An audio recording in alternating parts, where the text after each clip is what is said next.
कि क्रांति के प्रमुख पात्र कौन कौन से थे। मैं एक बार रिवाइज कर देता हूँ जिससे कि आपको याद भी हो जाए।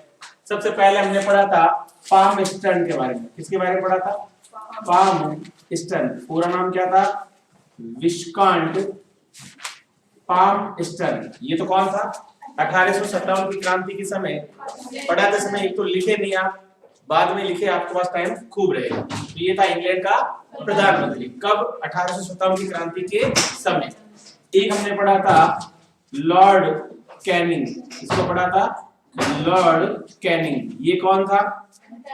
1857 की क्रांति के समय भारत का गवर्नर जनरल। एक हमने पढ़ा था एचिसन। इसको पढ़ा था एचिसन। एचिसन कौन था? ब्रिटिश इंडिया कंपनी का प्रधान सेनापति। एक हमने पढ़ा था एलिजाबेथ। इसको पढ़ा था एलिजाबेथ। ये कौन थी? ईस्ट इंडिया कंपनी की स्थापना के समय इंग्लैंड की महारानी। एक हमने पढ़ा था विक्टोरिया। क्या पढ़ा था? विक्टोरिया। ये कौन थी? ये 1857 की क्रांति के समय इंग्लैंड की महारानी थी। एक हमने पढ़ा था गेरिबाल्डी। क्या पढ़ा था? गेरिबाल्डी। गेरिबाल्डी कहाँ का? कौन था? ये क्रांतिकारी था। और कहाँ का क्रांतिकारी था? इटली का। और भारत में ही स्वतंत्र कराने के लिए 1857 की क्रांति में महत्वपूर्ण योगदान दिया था। वो कौन था? तांतिया टोपे। इसलिए तांतिया टोपे को क्या कहा गया? इटली का गेरिबाल्डी। इसके बाद में एक और पढ़ा था अपन ने नेपोलियन को। किसको पढ़ा था? नेपोलियन थर्ड या नेपोलियन तृतीय। इसको क्यों पढ़ा? इसको 3 पत्र लिखे थे। किसने लिखे थे? नाना साहब ने। किसने लिखे थे? नाना साहब। नाना साहब को किस नाम से जाना गया? धौंधू पंत। गेट बंद कर देना भाई। किसके नाम से? धौंधू पंत के नाम से जाना गया। इसके अलावा हमने पढ़ा था और कुछ पढ़ा क्या? मुख्य पात्रों में किसी को पढ़ा? हाँ, बहादुर शाह जफर को मैं बाद में पढ़ा दूंगा। मेन जो पात्र थे हमारे यही थे। अब इसके बाद में आज का जो टॉपिक है वो है क्रांति का स्वरूप। क्या है? क्रांति का स्वरूप। ध्यान से देखो इसको और एक एक चीज समझने की कोशिश करना। अब है 1857 की क्रांति का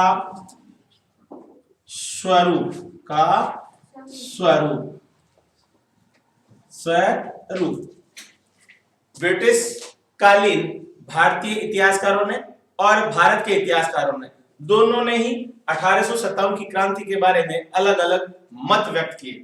अगर पूछा जाए कि 1857 की क्रांति का जो इतिहास लेखन किया गया था वो किसके आधार पर किया गया था?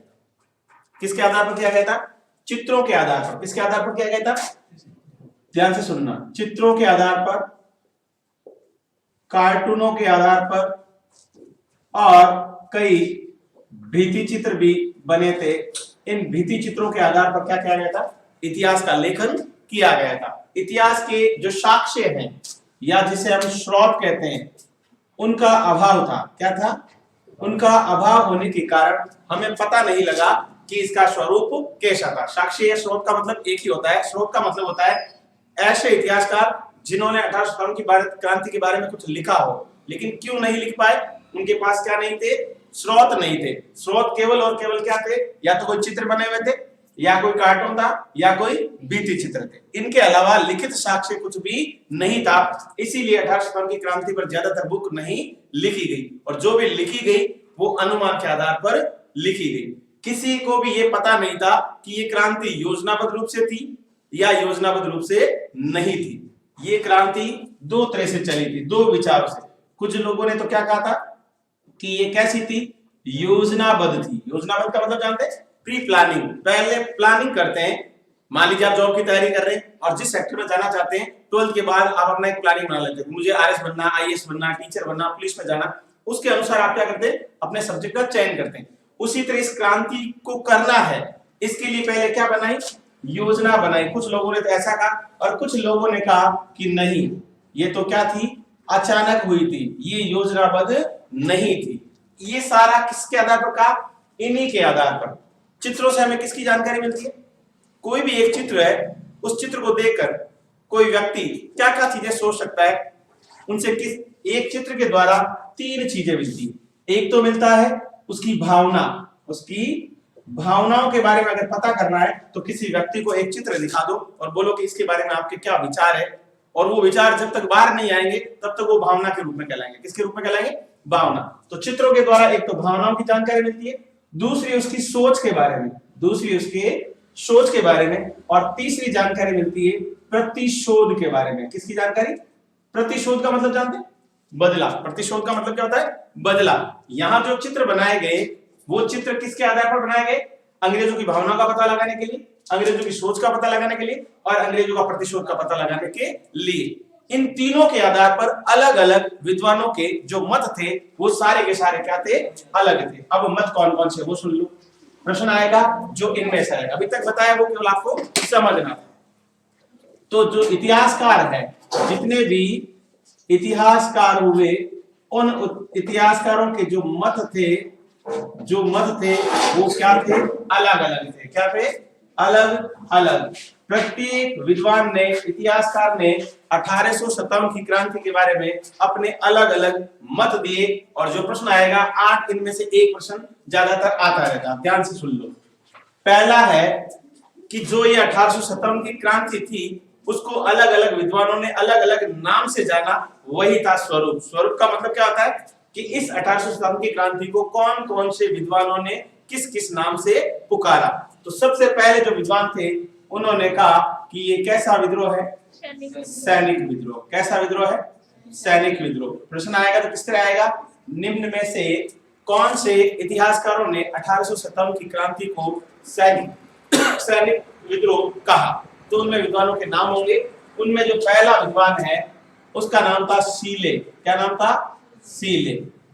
दूसरे विद्वान का जो नाम था वो था जॉन लॉरेंस। क्या नाम था? John Lawrence. और तीसरे का जो नाम था वो था ट्रेवेलियन। क्या नाम था? ट्रेविलियन। क्या नाम था? ट्रेविलियन। मैं वापस बोल रहा हूं, प्रश्न क्या आता है? 1857 की क्रांति को किस विद्वान ने सैनिक विद्रोह की संज्ञा दी? तो सैनिक विद्रोह कितने विद्वानों ने कहा था? ये तीनों के तीनों विदेशी इतिहासकार है, अंग्रेजी इतिहासकार है। तीनों को दोनों कौन है? अंग्रेजी इतिहासकार। अब इसमें प्रश्न फिर क्या बनता है? प्रश्न बनता है कि किस भारतीय विद्वानों ने 1857 की क्रांति को किस नाम से पुकारा? सैनिक विद्रोह से। ये तो कौन थे? तीनों को तीनों ईस्ट इंडिया कंपनी के अधिकारी थे, जो इतिहासकार थे। इन्होंने तीनों ने क्या कहा था? Number 1 Seeley, number 2 John Lawrence, number 3 Trevelyan. इन तीनों ने 1857 की क्रांति को क्या नाम दिया था? सैनिक विद्रोह। और अगर पूछा जाए भारतीय कौन थे जिन्होंने 1857 की क्रांति को कौन से नाम से पुकारा? सैनिक विद्रोह के नाम से पुकारा। तो एक का नाम था दुर्गा दास बंदोपाध्याय। क्या नाम था? दुर्गा प्रसाद बंदोपाध्याय। और दूसरा विद्वान जिसका नाम था सर सैयद अहमद खान। सर सैयद अहमद खान। तो पहला स्वरूप क्या रहेगा? सैनिक विद्रोह। क्या रहेगा? सैनिक विद्रोह। और ईस्ट इंडिया कंपनी के अधिकारियों के नाम पूछे तो इन तीनों में से कोई भी एक नाम हो सकता है, या तीनों का साथ में भी नाम हो सकता है। तो सीले, जॉन लॉरेंस, ट्रेविलियन। और भारतीय इतिहासकारों का पूछे तो दुर्गादास बंदोपाध्याय और सर सैयद अहमद खान। दूसरा इसका जो स्वरूप था वो था मुस्लिम षड्यंत्र। क्या था? मुस्लिम षड्यंत्र। किस भारतीय इतिहासकारों ने या विदेशी इतिहासकारों ने 1857 की क्रांति की तुलना किससे की कि ये कोई सैनिक विद्रोह नहीं था, ना ही कोई जन विद्रोह था? ये कैसा विद्रोह था? मुस्लिम षड्यंत्र था। मुस्लिम लोगों ने षड्यंत्र क्यों किया, कोई बता सकता है? 1857 से पहले भारत पर किसका शासन था? मुगलों का शासन था। किसका था? जो व्यक्ति शहंशाह के रूप में कार्य करते वो आज सैनिक के रूप में कार्य करे, क्या उनको अच्छा लगेगा? नहीं लगेगा। तो वो क्या चाहते थे कि यहां से अंग्रेज क्या करे? चले जाए और वापस मुगल सत्ता स्थापित हो जाए। इसलिए बहुत सारे मुस्लिम इतिहासकारों ने, क्रांतिकारियों ने षड्यंत्र किया किसको? ईस्ट इंडिया कंपनी को बाहर निकालने के लिए। इसीलिए दो विद्वान थे जिन्होंने क्या कहा था कि ये कोई सैनिक विद्रोह नहीं था। क्या था? मुस्लिम षड्यंत्र था। मुस्लिम क्रांतिकारियों ने षड्यंत्र रचा है ईस्ट इंडिया कंपनी को बाहर निकालने के लिए। तो एक का नाम था रॉबर्ट्स। क्या नाम था? रॉबर्ट्स। और दूसरे का नाम था श्रीमती कूपलैंड। क्या नाम है? कूपलैंड। तीसरा व्यक्ति, तीसरा जो स्वरूप है वो है हिंदू मुस्लिम षड्यंत्र। क्या है? हिंदू मुस्लिम षड्यंत्र। मुस्लिम षड्यंत्र। ऐसा का ऐसा प्रश्न छपेंगे। अगर प्रश्न आना हो स्वरूप में तो इनमें से ही प्रश्न आएगा। अगर स्वरूप का प्रश्न आएगा, स्वरूप का नहीं आएगा तो फिर किसी के बस की बात नहीं हो, दूसरे प्रश्न आएंगे। लेकिन स्वरूप के बारे में पूछेगा तो सीधा आपसे पूछेगा कि कौन कौन से विद्वानों ने 1857 की क्रांति को सैनिक विद्रोह के रूप में संज्ञा दी? कौन से विद्वानों ने मुस्लिम षड्यंत्र की संज्ञा दी? कौन से विद्वानों ने या इतिहासकारों ने हिंदू मुस्लिम षड्यंत्र? इसके लिए दो विद्वान थे। एक का नाम था जेम्स आउट्रम। क्या था? James Outram. क्या नाम था? James Outram. और दूसरे का नाम था डब्ल्यू टेलर। क्या नाम था? W Taylor. चौथा है, इसका कई बार प्रश्न आता है और पुलिस स्टेशन में आया हुआ भी है कई बार। क्या प्रश्न आता है इसका? धर्मांधों का ईसाई धर्म के विरुद्ध विद्रोह। ये प्रश्न कई बार आ चुका है कि कौन से इतिहासकार ने 1857 की क्रांति को धर्मांधों का ईसाई धर्म के विरुद्ध विद्रोह की संज्ञा दी। उसका नाम है एल ई आर रीज। क्या नाम है? L E R Rees. एक पांचवा और प्रश्न आता है, वो आता है धर्म से शुरू। किससे शुरू? धर्म से शुरू। बता सकते हो धर्म से क्रांति शुरू हुई, इसका क्या एग्जाम्पल था? आपने कैसे कह दिया कि 1857 की क्रांति जो थी किससे शुरू हुई? धर्म से। बता सकते हो दो एग्जाम्पल? कल मैंने अफवाहें बताई थी, कल 4 अफवाहें बताई। यानी आप सीधा एक चीज याद रखें। क्या याद रखें? कि धर्म का नाम आते ही कोई याद होना चाहिए अफवाह, और अफवाह में 4 अफवाहें थी। तो वहां से प्रारंभ हुआ और समाप्त कहां हुआ? स्वतंत्रता संग्राम, स्वतंत्रता संग्राम में समाप्त हुआ। ये किसने कहा था? ये कहा था एस एन सेन। अब एस एन सेन का एक प्रश्न आता है, वह भारतीय इतिहासकार जिसे भारत की सरकार ने 1857 की क्रांति के बारे में लिखने के लिए इतिहासकार नियुक्त किया, या वह कौन सा इतिहासकार था जिसे भारत की सरकार ने इस क्रांति पर किताब लिखने के लिए कहा? तो उसका नाम क्या था? S N Sen, Surendranath Sen. क्या प्रश्न आता सुरेंद्रनाथ का? कि वह भारतीय सरकार द्वारा नियुक्त इतिहासकार कौन था जिसने 1857 की क्रांति के बारे में लिखा था? और इन्होंने एक पुस्तक भी लिखी थी जिसका नाम था 1857, यानी 1857। केवल यही नाम 1857 नामक पुस्तक किसने लिखी? तो आप क्या कहेंगे? S N Sen. S N Sen था कौन? ये प्रथम भारतीय इतिहासकार था जिसे भारत की सरकार ने 1857 की क्रांति करने के लिए और उससे ऊपर जो किताब लिखनी थी उसके लिए नामांकित किया था। एक और इसका आता है छठा, श्वेतों के विरुद्ध, श्वेत यानी गोरे, श्वेतों के विरुद्ध कालों का संघर्ष। श्वेतों के विरुद्ध कालों का संघर्ष। ये लिखी था सर जे केई। क्या नाम था? सर जे केई। अगर आपका स्वरूप का प्रश्न आएगा तो इन 6 में से आ जाएगा। स्वरूप का नहीं आएगा तो इससे पहले हमने पढ़े थे पात्र, पात्रों में से आ सकता है, और पात्रों में से भी नहीं आएगा तो फिर आपका आएगा क्रांति किन किन व्यक्तियों ने किन किन स्थानों पर और कब की थी, और उस समय वहां का अंग्रेज अधिकारी कौन था। यहां तक उतार एक बार। राष्ट्रीय विद्रोह। इसका प्रश्न आता है क्योंकि ये दोनों ही प्रमुख व्यक्ति थे कि 1857 की क्रांति को राष्ट्रीय विद्रोह किसने कहा था। एक का नाम था बेंजामिन डिज़रेली। कौन था? बेंजामिन डिज़रेली। ये कौन था? ये इंग्लैंड का प्रधानमंत्री था। कौन था? इंग्लैंड का प्रधानमंत्री था। उसके बाद में एक और जो भारतीय जिसने किताब भी लिखी थी उसका नाम था अशोक मेहता। क्या नाम था? अशोक मेहता का प्रश्न बहुत बार आता है क्योंकि एक ने एक ही किताब लिखी थी। तो राष्ट्रीय विद्रोह किसने कहा था? बेंजामिन डिज़रेली, जो कौन था? इंग्लैंड का प्रधानमंत्री। दूसरा कौन? अशोक मेहता। ये महत्वपूर्ण क्यों है? क्योंकि इसने 1857 की क्रांति पर अपनी एक बुक्स भी लिखी थी, इसलिए इसका आता है। आठवां जो है यस राष्ट्रीय क्रांति। यस आ जाओ सब आ जाओ। लास्ट में है आठवां राष्ट्रीय क्रांति। ये कहा था कार्ल मार्क्स ने। किसने कहा था? Karl Marx. Karl Marx. ये कौन था? ये कौन था बता सकते हो? कार्ल मार्क्स कहाँ का था? कार्ल मार्क्स था जर्मनी का। कहाँ का था? जर्मनी का था। क्या था? एक इतिहासकार था। क्या था? इतिहासकार। और क्या था? एक दार्शनिक था। क्या था? दार्शनिक था। और क्या था? ये अर्थशास्त्री था। क्या था? अर्थशास्त्री। जन्म कब हुआ था इसका? इसका जन्म हुआ था 5 मई 1818 ईस्वी में। कहां पर हुआ था? जर्मनी में हुआ था।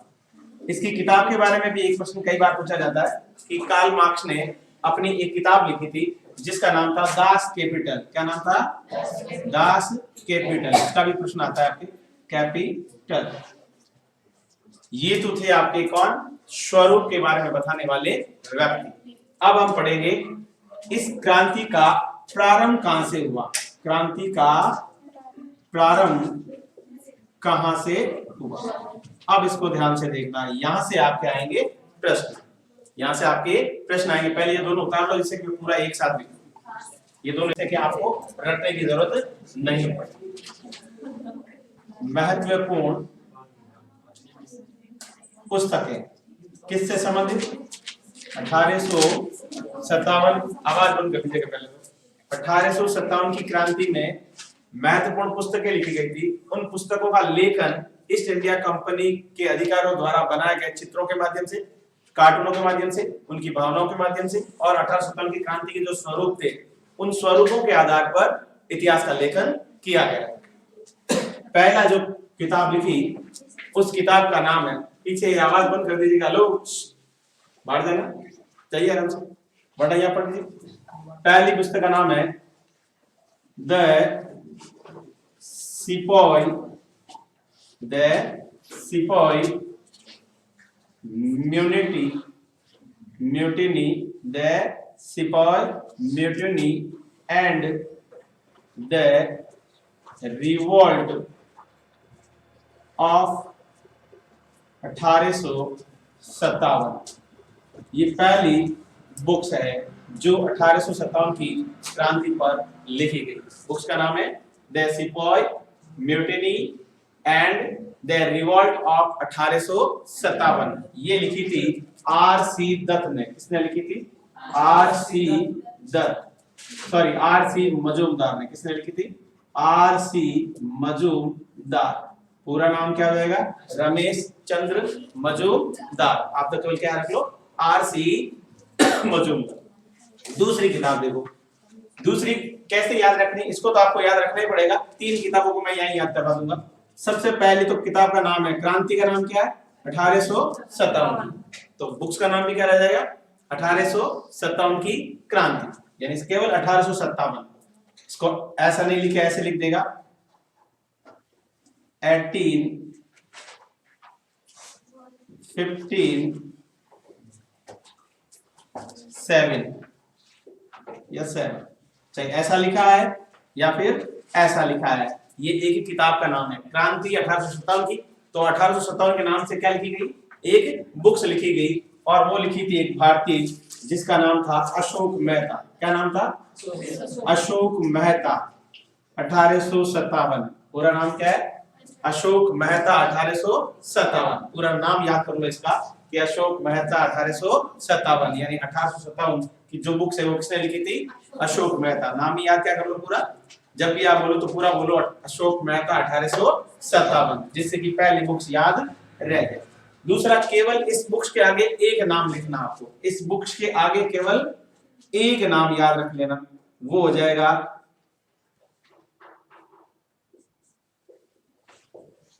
रेबिलियन। रेबिलियन क्या है? रेबिलियन। आगे क्या हो जाएगी? 1857, पहली 1857, फिर इसके आगे क्या लगा दो? रेबिलियन 1857। और विद्वान का नाम है पी.सी. जोशी। क्या नाम है? पी.सी. जोशी। पी.सी. जोशी। उसके बाद में है एक और किताब जिसका नाम है history of Indian mutiny. Mutiny. इसका नाम है टी.आर. होम्स। क्या नाम है? टी.आर. होम्स। उसके बाद में एक किताब और है, प्रथम स्वतंत्रता संग्राम। प्रथम, भारत का प्रथम स्वतंत्रता संग्राम। भारत का प्रथम स्वतंत्रता संग्राम। ये कौन लिखेगा? वी.डी. सावरकर। कौन लिखेगा? वी.डी.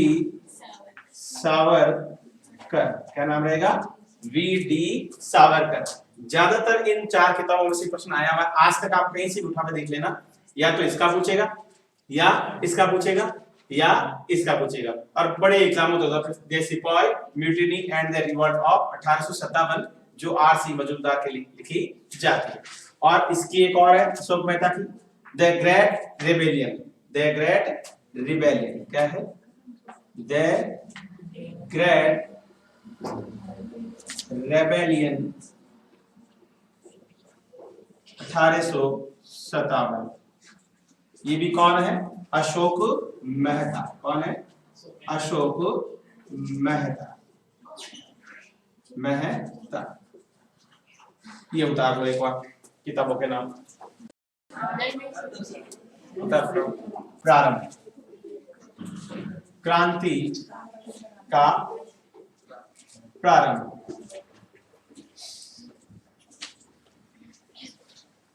कुछ क्रांति से पूर्व की घटनाएं हैं और कुछ क्रांति के दौरान की घटनाएं हैं। कई बार क्रांति से पूर्व एक प्रश्न भी आता है कि 1857 से पूर्व, 1857 की क्रांति का पूर्व अभ्यास कौन से विद्रोह को कहा जाता है, तो उसका कई बार प्रश्न आता है। तो पहला जो मैं लिख रहा हूं वो लिख रहा हूं वेल्लोर विद्रोह। कौन सा विद्रोह? वेल्लोर विद्रोह। कब हुआ था? 1806 में हुआ था। कब हुआ था? 1806 में। क्यों प्रसिद्ध है वो भी लिख लो। सबसे पहले तो नेतृत्व किसने किया? इसका नेतृत्व किया था बलवंत राव फड़के। क्या नाम है? बलवंत राव फड़के। हाँ, नाम ही ऐसा, आप क्या कर सकते हैं, बलवंत राव फड़के। अब इसका प्रश्न क्यों आता है? इसको एक उपनाम दिया गया था। 1857 की क्रांति का पूर्व अभ्यास कौन से विद्रोह को कहा जाता है? तो कौन से विद्रोह को कहा जाता है? 1857 से पहले जो विद्रोह हुआ था उसका नाम था वेल्लोर विद्रोह, जो कब हुआ था? 1806 में। किसके नेतृत्व में? बलवंत राव फड़के। हाँ, फड़के ही था, कोई बात नहीं। क्या कहा जाता है इनको? 1857 की क्रांति का पूर्वाभ्यास। पूर्वाभ्यास अभ्यास। पूर्वाभ्यास का मतलब तो जानो ना, हर चीज का एक अभ्यास होता है। क्रांति से पहले क्या कर दिया, एक अभ्यास कर दिया। कहां पर, वेलोर के विद्रोह। इसलिए इसे किस नाम से जाना जाता है, 1857 की क्रांति का पूर्व अभ्यास के नाम से जाना जाता है। जाना जाता किसे जाता है, वेलोर के विद्रोह को, जो कब हुआ था, 1806 में हुआ था। और नेतृत्व किसने किया था, बलवंतराव फड़के। बलवंतराव फड़के 1806। कौन सा विद्रोह, वेलोर का विद्रोह। क्या नाम दिया गया था, 1857 की क्रांति का पूर्व अभ्यास। इसके बाद में जो विद्रोह हुआ था वो एक हुआ था 23 जनवरी को। कब हुआ था, 23 जनवरी को। और 23 जनवरी को कहां हुआ था, दमदम में। कहां हुआ था, दमदम का विद्रोह। कौन सा विद्रोह, दमदम का विद्रोह। सबसे पहली चीज तो दमदम कहां है, दमदम कहां है, पश्चिमी बंगाल, यूरोप में कोई बात नहीं, यूरोप के बारे में ले आती अच्छी बात है। क्या नाम है, पश्चिमी बंगाल में स्थित। कहां पर स्थित है, पश्चिमी बंगाल। दूसरी चीज, ये विद्रोह दमदम, और क्या है, और भी आता, 3 शस्त्रागार थे। क्या थे, 3 शस्त्रागार। एक दमदम था, एक अजमेर था और एक उदयपुर था। अब इसके ध्यान सुनिए, दमदम क्या था, एक शस्त्रागार था। क्या था, शस्त्रागार। शस्त्रागार का मतलब आप जानते हैं, जहां शस्त्र रखे हुए होते हैं पूरी ईस्ट इंडिया कंपनी के सैनिक अधिकारी।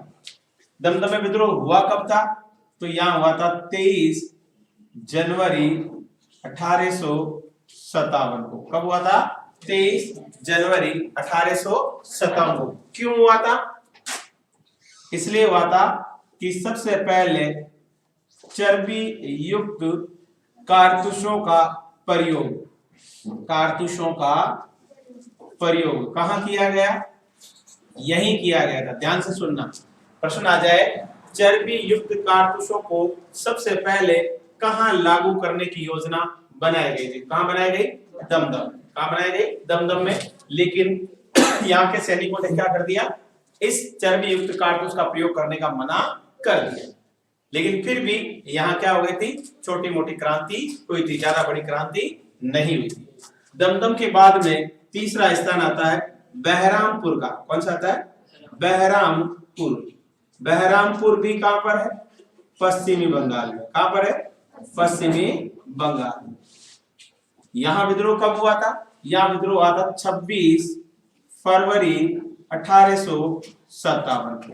यही क्यों हुआ था, चर्बी वाले कारतूसों के कारण। लेकिन यहाँ के लोगों ने भी क्या कर दिया था, मना कर दिया था। तीसरा यहाँ भी क्यों हुआ था, चर्बी युक्त कारतूस। ये क्रमबद्ध याद रखना, कारतूसों के कारण। पहला काम हुआ था दमदम में, दूसरा हुआ था बहरामपुर में, और तीसरा जो था महत्वपूर्ण था, जिसका नाम था बैरकपुर की छावनी। बैरकपुर की छावनी भी कहां पर है, पश्चिमी बंगाल में। कहां पर है, पश्चिमी बंगाल में। यहां कब हुआ था विद्रोह, विद्रोह का कारण यही रहेगा, कौन सा, चर्बी युक्त कारतूस। उसके बाद में कि ये है कहां, पश्चिमी बंगाल में। विद्रोह हुआ कब, 29 मार्च को। कब हुआ था, 29 मार्च 1857 ईस्वी को। विद्रोह किसने किया था, मंगल पांडे ने किया था। किसने किया था, मंगल पांडे ने किया था। और मंगल पांडे ने यहाँ के 2 अंग्रेज अधिकारी थे। कहाँ के, बैरकपुर की छावनी में 2 अंग्रेज अधिकारी थे। एक का नाम था ह्यूसन, और पूरा नाम लिखो तो पूरा लिख लो, सार्जेंट ह्यूसन। क्या नाम था, सार्जेंट ह्यूसन। और दूसरे का नाम था लेफ्टिनेंट बाग। क्या नाम था, लेफ्टिनेंट बाग। इन दोनों को क्या कर दी, गोली मार दी। किसने, मंगल पांडे ने। गोली मारने से बाघ की तो हो जाती है मृत्यु। किसकी मृत्यु हो जाती है, बाघ की हो जाती है मृत्यु। इसलिए फिर मंगल पांडे को बंदी बना लिया जाता है और फांसी की सजा सुना दी जाती है। तो इसको फांसी कब दी जाती है? 8 अप्रैल को। कब दी जाती है? 8 अप्रैल 1857 ईस्वी को इनको क्या दे दी जाती है? फांसी दे जाती है। फांसी देने के कारण ही बैरकपुर की छावनी में सबसे ज्यादा विद्रोह हुआ और विद्रोह करके यहाँ के सैनिकों को, महिलाओं को, पुरुषों को, सभी को मार के ये लोग यहाँ से चले जाते हैं मेरठ में। कहाँ चले जाते हैं? मेरठ। तो यहाँ तक लिख लो पहले 3, फिर आगे लिखना। अच्छा 1857 चल